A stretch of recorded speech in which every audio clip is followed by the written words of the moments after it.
오늘 말씀은 예수님께서 이제 자신이 죽게 될 것을 다시 한번 말씀하시는 그 과정과 그 사이에 이 종교 지도자들이 어떤 일을 하고 있는가, 이것들을 대비해서 보여주고 있습니다. 비교하고 대조하면서 예수님은 어떤 일을 하고 계시는데 예수님을 대적하는 이 종교 지도자들이 무슨 일을 하고 있는가 본문을 통해서 확인할 수 있게 됩니다. 1절에 보니까 이렇게 되어 있죠. 예수께서 이 말씀을 다 마치시고 제자들에게 이르시되라고 되어 있습니다. 어떤 말씀을 다 마치셨어요. 이 말씀은 마태복음 24장과 25장에 있는 제자들의 질문에 대한 대답이었습니다. 제자들은 높이 솟아있는 성전을 바라보면서 굉장히 뿌듯해하고 있었고 예수님께 자랑을 하죠. 그때 예수님께서 이 성전 돌 위에 돌 하나도 남지 않고 다 무너지겠다라고 말씀하셨습니다. 제자들에게 이 말씀은 굉장한 충격으로 다가왔습니다. 그래서 예수님께 묻죠. 예수님, 어떤 때에 어떤 징조로서 이런 일이 있게 될 것입니까? 라고 묻습니다. 거기에 대해서 예수님께서 굉장히 길게 답을 해주시는데 그것이 24장과 25장의 내용입니다. 요약하면 이런 것입니다. 너희들에게 환난이 있게 될 것이다. 그리고 많은 미혹을 통하여서 적그리스도가 너희를 미혹하게 될 것이다. 거기에 넘어가지 말고 믿음을 지키고 그리고 그 환난을 잘 극복하여라 라고 말씀하셨습니다. 그러면서 그 환난이 결국 마지막 때에도 있게 될 것인데 그 마지막 때 인자가 오게 될 것이다.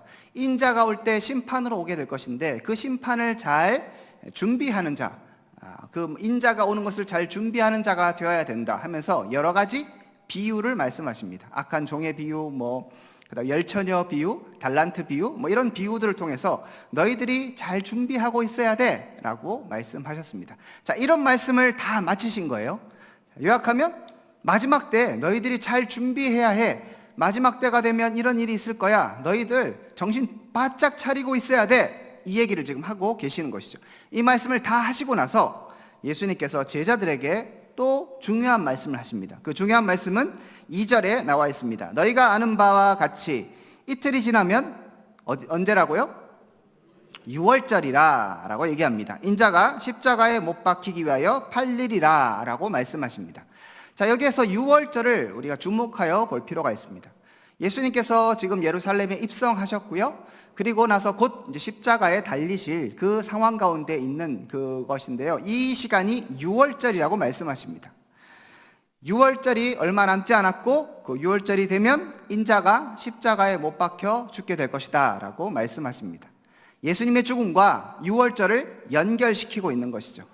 자, 그러면 여러분 6월절 너무 잘 아시겠지만 복습하는 차원에서 한번 6월절이 어떤 것인가 생각을 한번 해보겠습니다. 자, 6월절은 이스라엘 백성 가운데 가장 중요한 절기입니다. 3대 절기 중에서도 가장 중요한 절기예요.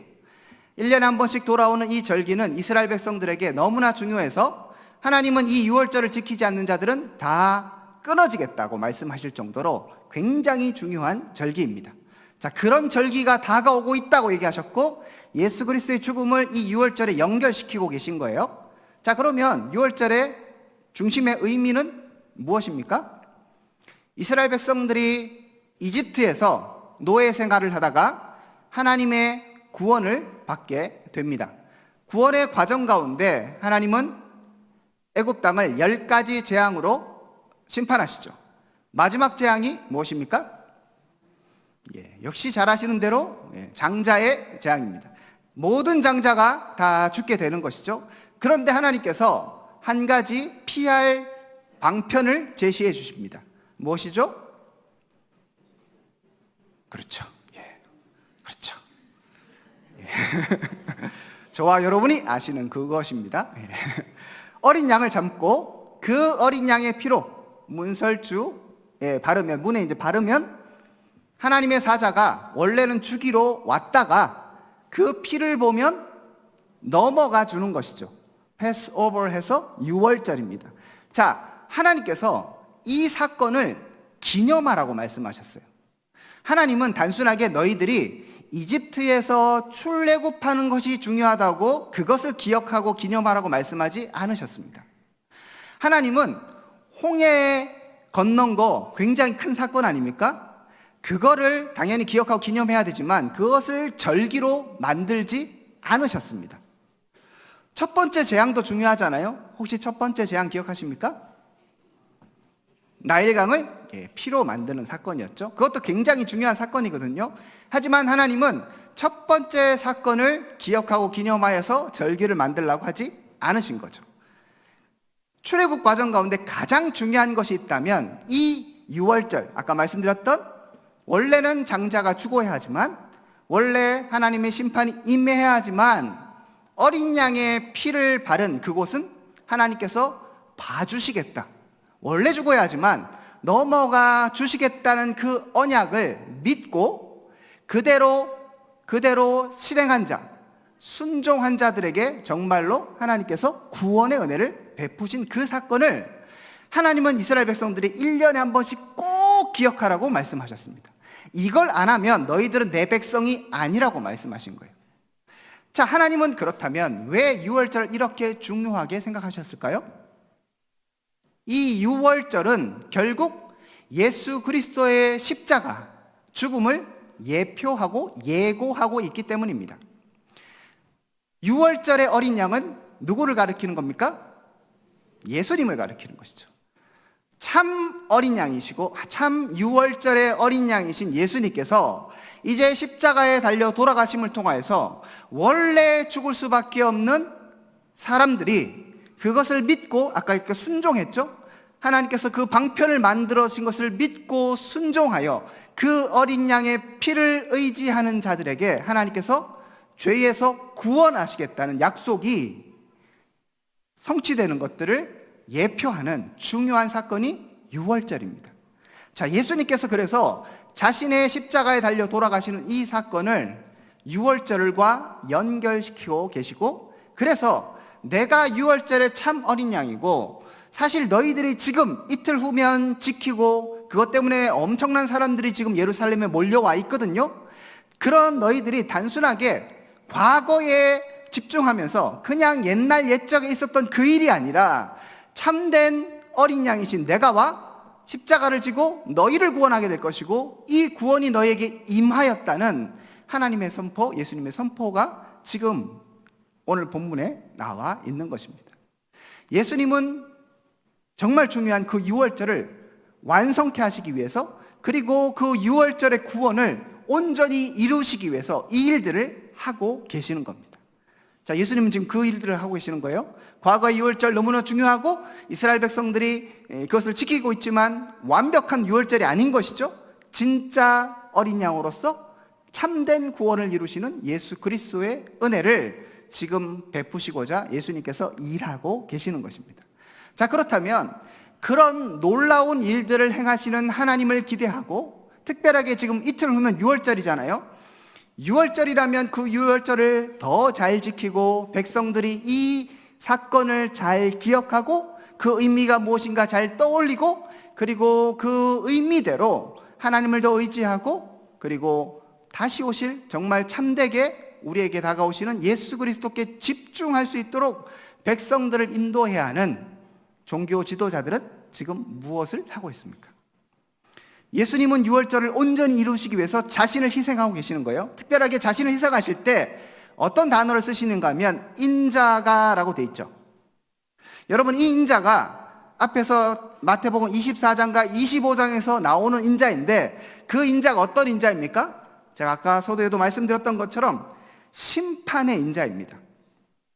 24장 30절에서 31절에 보면 이렇게 되어 있습니다. 그때 인자의 징조가 하늘에서 보이겠고, 그때 땅의 모든 족속들이 통곡하며 그들의 인자가 구름을 타고 능력과 큰 영광으로 오는 것을 보리라. 그가 큰 나팔 소리와 함께 천사들을 보내리니 그들이 그의 택하신 자들을 하늘 이 끝에서 저 끝까지 사방에서 모으리라. 인자가 어떤 분인 거예요? 지금 뭐 잡혀갖고 끌려가고 십자가에 달려 돌아가시는 나약한 존재가 아닙니다. 능력과 권능과 영광 중에 구름 가운데 오셔서 온 만물과 온 민족을 심판하실 심판주로 등장합니다. 그런 그 인자가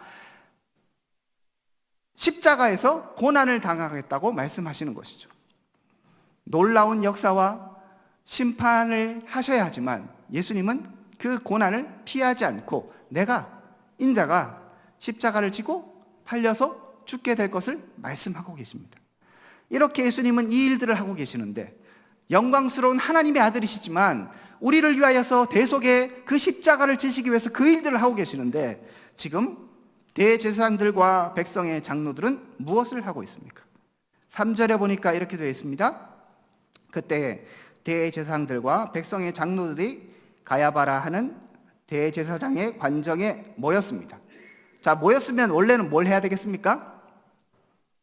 자, 1년에 한 번 돌아오는 이 중요한 6월절이 드디어 다가오고 있으니까 뭐 잘 준비되고 있는가? 뭐 여러분, 우리가 그냥 교회에서 행사를 하나 하더라도 중요한 행사가 있으면 회의하고 점검하고 돌아보고 또 뭐 해야 되겠습니까? 기도하고, 그죠? 막 그런 걸 해야 되지 않겠습니까? 백성의 장로들이잖아요. 지금 대제사장이잖아요. 그리고 관정에 모였습니다. 자기 집에 모인 게 아니고요, 공식적인 장소에 모여서 지금 의논을 하고 있습니다. 그러면 이렇게 중요한, 너희들이 6월절을 제대로 지키지 않으면 나와 상관이 없다고 하나님 말씀하셨고, 그리고 이 세상에서 끊어지겠다고 그렇게 경고하신 그 중요한 6월절 중심에 있는 그것을 어떻게든 잘 지키도록 인도하고 수고하고 애써야 될 이 사람들은 뭘 하고 있습니까? 4절에 보니까 예수를 흉계로 잡아 죽이려고 의논하되라고 되어 있습니다. 지금 예수님 뭐 하고 계시는 겁니까?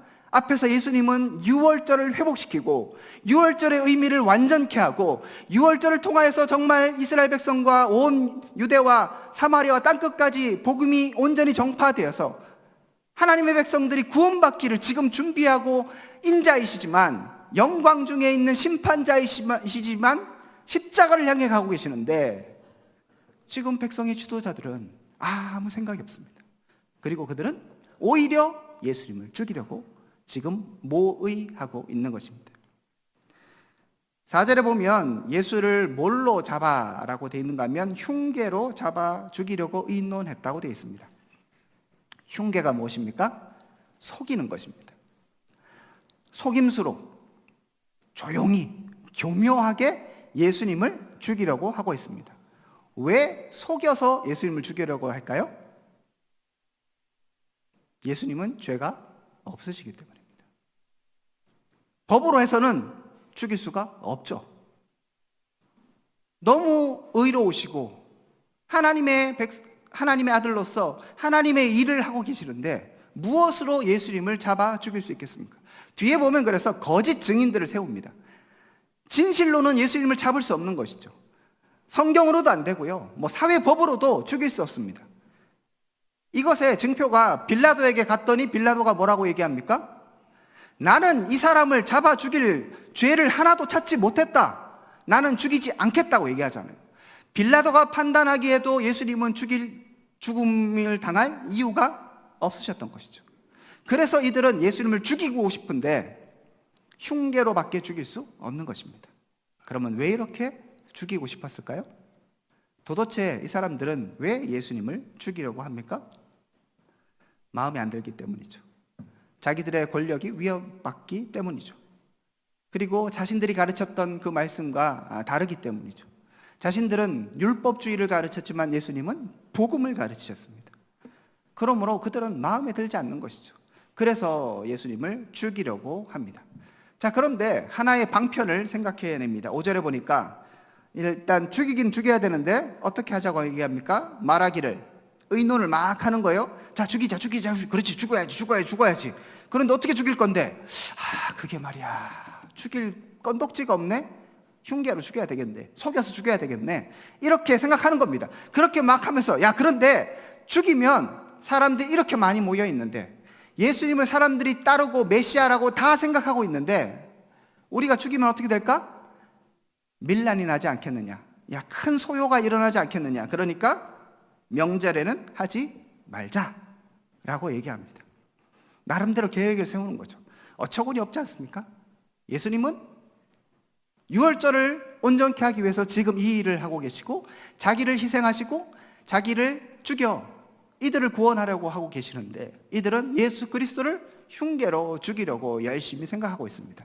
기껏 생각하는 것이 그들이 무엇을 두려워하는 것입니까? 하나님을 두려워합니까? 여기서 이들이 정말 유월절에 대한 고민을 하고 있습니까? 아닙니다. 이들에게 유월절은 관심이 없습니다. 그냥 예수를 죽여야 되는데 밀란이 날까? 명절에는 하지 말자. 여러분 여기서도 이들은 명절이라는 단어를 씁니다. 예수님은 유월절이 다가온다고 말씀하셨죠? 그렇지만 이들은 유월절이라는 그 의미는 관심이 없는 거예요. 그냥 명절이에요. 그냥 지켜야 되는 것이죠. 그냥 하나 있는 거, 그리고 예수를 죽여야 되겠는데 그 명절에 하면 사람들이, 명절에 사람 많이 모여 있으니까 그건 안 해야 되겠다, 이런 식으로 생각하는 것이죠.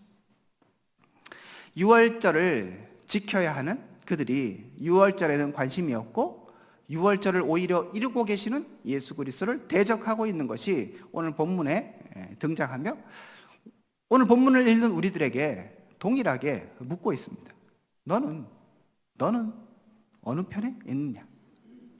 여러분, 유월절은 오늘날로 생각하면 주일과 같습니다. 예수 그리스도의 죽음, 유월절은 죽음까지였다면 이제 부활, 예수 그리스도의 부활이죠. 그래서 우리는 매주일 이렇게 예배를 드립니다. 여러분, 주일날 예배 드리는 이유가 무엇입니까? 주님이 언제 부활하셨어요? 안식 후 첫날 주일날 부활하셨기 때문에 우리는 그것을 기억하고 기념하는 것입니다. 유대인들이 그냥 과거에 자신들이 생각했던 그 유월절만 생각하고 있었다면, 우리는 이제 참된 유월절 어린 양 되신 예수 그리스도의 그 죽음과 그냥 죽었고 끝나는 것이 아니라 부활하셔서 온 세상을 통치하시는 그 예수 그리스도의 부활까지도 기억하고 기념하며 주일날 예배를 드립니다. 1년에 한 번이 아니라 더 열심히 하기 위해, 더 잘 기억하기 위해서 일주일에 한 번씩 우리가 모여서 이렇게 예배를 드리고 있습니다. 자, 그렇다면 여러분들은 이 예배 가운데 무엇을 하고 계십니까? 이 주일에 우리는 무엇을 하고 있습니까? 대제사장과 서기관들, 이 장로들, 이 사람들은 유월절에는 관심이 없었죠. 그리고 자신의 목적을 이루기 위해서 최선을 다하고 있습니다. 혹시 우리가 주일에 오지만 이 주일을 여러분 어떻게 생각하십니까? 여러분, 이런 거 있잖아요. 우리 대한민국에서 중요한 날 한다면 3.1절, 현충일, 이런 게 중요하잖아요. 역사적으로는 나라에선 굉장히 중요한 일입니다. 그렇지만 그 의미에 대해서 우리가 사실은 별로 생각을 안 하잖아요. 그날은 우리에게 어떤 날입니까? 그렇죠, 빨간 날이죠. 쉬는 날이에요. 그런 거 같은 거예요. 분별 주일인데 그래서 예배를 드립니다. 그죠? 우리가 예배 안 드리고 어디 딴 데 놀러 가진 않습니다. 하지만 우리가 매주 예배를 드리다 보면, 이렇게 시간이 지나다 보면 우리의 마음 가운데 유월절에 관심 없었던 이 종교 지도자들처럼 주일 자체, 그 주일의 의미가 무엇인가, 내가 왜 예배를 드리고 있고 예배 시간에 무엇을 해야 되는가에 대해서 관심이 점점 사라지고, 이제는 오늘 뭐 먹지? 오늘 뭐 해야 되지? 오늘 회의 내용이 뭐지? 그런 거에 우리가 혹시 집중하고 있지 않습니까? 오늘 점심 맛있으셨죠? 저도 역사 이래로 그런 점심을 먹어본 적이 없습니다. 어느 교회 제가 많이 다녔지만 놀랐습니다. 그건 너무 감사하죠, 그죠? 그렇지만 역사 이래로 정말 놀라운 점심임에도 불구하고 그것은 주일의 핵심이 아닌 것입니다. 오해하지 마십시오. 저 정말 맛있게 먹었습니다. 우리가 어떤 이후에도 당회도 하고 회의도 하고 여러 가지 해야 되잖아요. 그죠? 섬겨야 되고, 여러분 정말 새벽부터 지금까지 수고하고 애쓰셨을 것입니다. 그런데 한번 돌아보셨으면 좋겠습니다. 내가 왜 수고했지? 내가 왜 이렇게 힘을 쓰고 애썼지? 내가 이렇게 더운 날에 여기까지 와서 지금 뭘 하고 있는 것인가? 다시 한번 돌아봐야 합니다. 우리가 6월절에 핵심 내용을 잊어버리고 지금 엉뚱한 일을 하고 있는 이들처럼 혹시 지내고 있지는 않은가 확인해 보셔야 합니다. 주일도 예수 그리스도의 죽음과 부활을 기억하고 기념하는 그 백성들이 함께 모여 그분을 찬양하고 그분을 경배하는 시간입니다. 오늘 여러분들은 주님의 죽음과 부활을 다시 한번 되새겼고, 그리고 기억했고, 그것 때문에 감격하며 오늘도 찬양하며 기도하셨습니까? 우리가 그렇지 못하다면 다시 복음으로 돌아갑시다.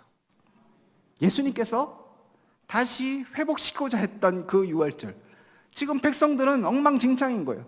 멀리서 유월절 지키려고 순례길도 오고요, 난리가 나고 법석을 떨고 있지만 정작 예수 그리스도에서 관심을 가진 사람들은 너무 적은 것이죠. 정말 진리와 그 유월절의 중심이 되는 예수님의 말씀에 대해서는 별로 생각이 없는 것이죠. 그래서 제자들도 하는 얘기가 그거 아닙니까?